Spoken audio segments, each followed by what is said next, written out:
Virginia Midland HO layout. This video is going to be talking about my progress down here on my lower level that I've been doing the track change to make it a continuous run onto my removable bridge. As you can see, coming from a little different angle here, I've got my desk over here in the middle of the room because I've been over here working from approximately here all the way around and actually all the way down.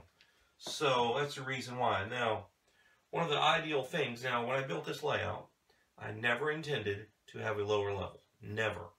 I actually had this over here built later, but I had a incline, or I should say very, very steep grade, from just about here and went up here and connected up here. So I climbed pretty high grade. Didn't like it, took it out. And if you really follow my blog, which you can follow right here, this lower level, actually, it's on, before I turned it in HO, was actually an ON30 layout. Actually, ON30 was above it at one time, moved down below, and then, of course, I took it out to concentrate more on my HO. But I've noticed I've been kind of veering back and forth. I still have a love for ON30. So you ON30 modelers, if you don't do narrow gauge, it's very highly addictive. So pardon the messed up room here. It's not too bad, but the only place I can move is right in this area over here. Is a trying to get to the lights is real fun with the big bright lights around. So anyways, what we're going to do in this video,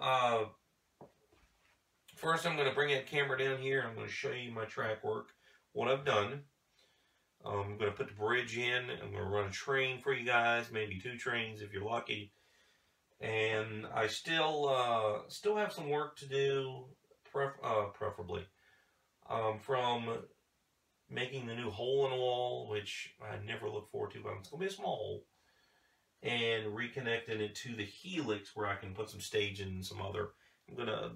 I'll explain it when I get down there, and it's kind of a lot easier to explain it when you can actually see it. But anyways, so let me tidy up this area a little bit, turn my track power on, get a train set to run down here, and also got so I'll run a train for you guys or 2 like I promised.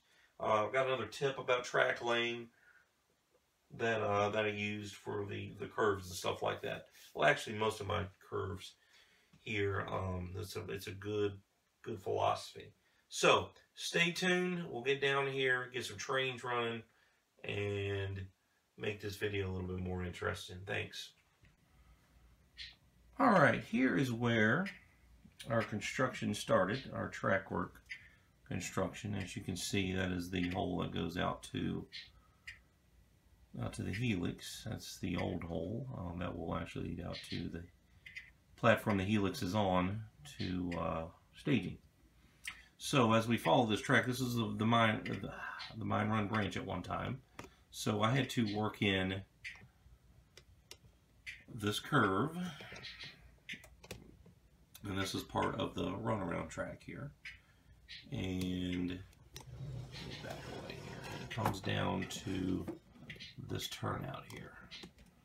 Alright, the other track that's incomplete there, that will actually go to another turnout and turn into a passing siding, which will go outside to the helix. And the hole I've got to put in the wall it's probably going to be about 3 inches wide by maybe about 3 inches high, 4 inches high, 4 inches wide, 3 inches. So 3 by 4 somewhere in there. It's going to be a double track. So not really sold on the double track yet. It might be a single track, but for now we'll call it double track. So I'm going to put another turnout there. So we came together there, and let me drop this camera down a little bit.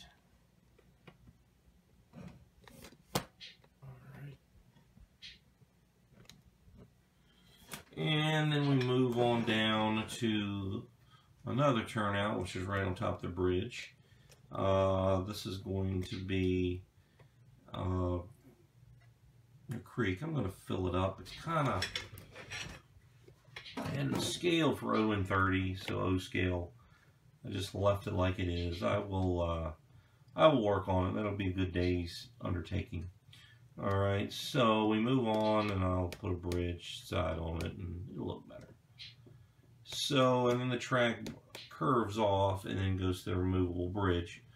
All right, so down here is a little interesting twist that I had. Now, from that turnout down to where the cars are, sorry it's a little dark down there, I actually need another light down that way. So, with the turnouts, let me just get a little bit closer here. We've got two long spurs. Now, my first thinking is I'm going to put definitely a chip loader. That is one of my priorities. But I think the closest track might be just a track that just kind of goes off in the distance and maybe hauls out some stone, a couple other things. It's like down to a branch line or something like that. So we will stay tuned. I got to figure out something.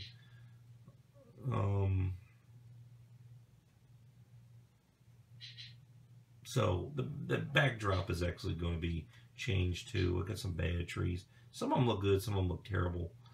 But anyways, that was from my 130, and I've never changed it. I might just go back to a blue sky and go from there. Most of it's going to be a lot of trees down here, so it's going to be very rural in this area. So that is what I have put in. Of course, you've seen a removable bridge. So that is my track work. So I think it's pretty good. I've tested it out last night for an hour and a half. Ran plenty of trains on it. Didn't have any problems. Maybe one little thing, but the track wasn't pushed down all the way. It kept popping off a curve. But anyways, everything is good. Track is good. I'm not 100% sold on this area down here. It did not turn out as good as I wanted. I'm going to see if you can see how the track comes together kind of very close. Just with the curve radii I wanted to put in there. That was the only thing I could come out with. So we will work with that and probably be perfect for a Y turnout. So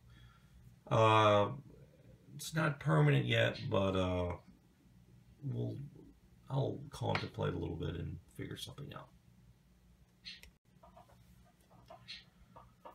All right, well, stay tuned. Here is one of my track laying tips. Is a very good tip for you to get a decent curve, and this is what I used when I did this curve right here. So stay tuned for this tip right here. This is actually when I was before I even laid the track and everything. So okay, here comes a tip for laying track or for track planning. So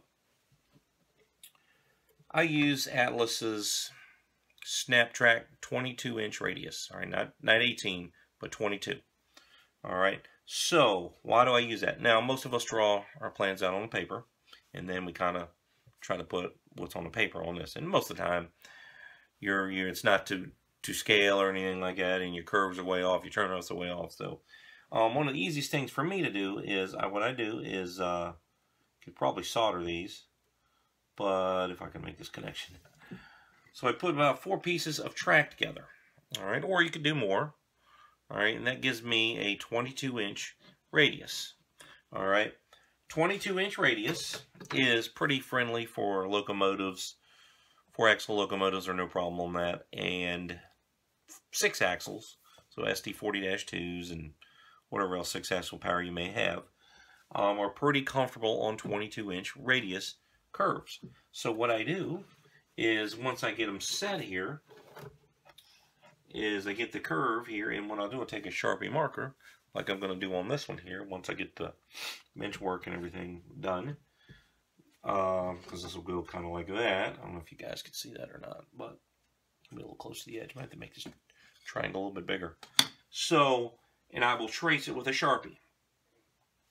And then, I don't use this, don't use that track, and I take my flex track and then write on the Sharpie marker, all right, and that's just no problem. You know, try not to end your flex track stuff, the end of it on the middle of the curve. Try to get it all the way through the curve there. You want your ends to be not in the middle, but on the ends of the curve, not the sharp part of the curve. So that's a little planning that I do. 22-inch radius, most of a short line here like I'm running. That is perfect. If you're running passenger stuff or auto racks, which I don't run either one of those, you might want to bump up to closer to 30 or more. All right, so that's my tip for today. And also make sure you have your stuff all planned out so you don't have to do like I'm doing and replacing all this and cutting these pieces. Perfect. Excuse me, I got the little hiccups here. So, anyways, let me get back to this. Get this done. I got to find some smaller screws and get this done, and then I can maybe get my fascia done soon. And this past weekend, a 3-day weekend, and I didn't do a whole lot. So I got to, what I need to work on for me is to make better of my time. I get addicted to computer, phone, Facebook. So, anyways, talk to you in a little while.